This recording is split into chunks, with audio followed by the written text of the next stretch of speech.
ভাঙছে নদীর তীর, বিলীন হচ্ছে জনপদ। বগুড়ার ধনুটে বন্যা নিয়ন্ত্রণে বাঁধ রক্ষা শক্তিশালী স্পারে দেখা দিয়েছে ভয়াবহ ভাঙন।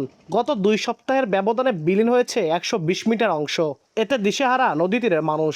আতঙ্কে বাঁধের পাশে থাকা শতাধিক পরিবার ঘরবাড়ি ছেড়ে নিরাপদ আশ্রয়ে সরে গেছে।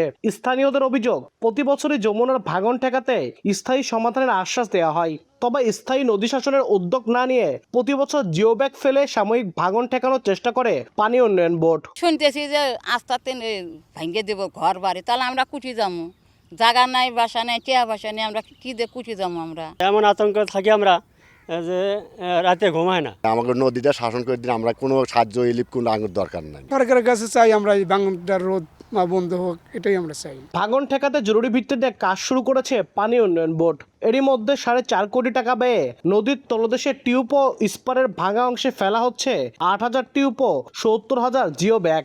চলমান রয়েছে আরও 1 কোটি টাকার কাজ। এটা যাতে স্থায়ীভাবে মেরামত এবং পুনর্বাসন করা যায়, তার প্রেক্ষিতে আমরা একটা ডিপিপি অলরেডি সাবমিট করছি এবং আমরা আশা করছি দ্রুত অনুমোদন সাপেক্ষে আমরা স্থায়ী কাজ করতে পারবো। পানি উন্নয়ন বোর্ডের তথ্য মতে যমুনায় স্থায়ী নদী শাসনে 1,500 কোটি টাকা ব্যয়ে ভাঙন কবলিত ধনুটের শহরবাড়ি থেকে সারিয়াকান্দির কামালপুর পর্যন্ত 9 কিলোমিটার নদীর স্থায়ী তীর প্রতিরক্ষা ও 45 কিলোমিটার বাঁধ পুনর্নির্মাণের প্রকল্প হাতে নেওয়া হচ্ছে।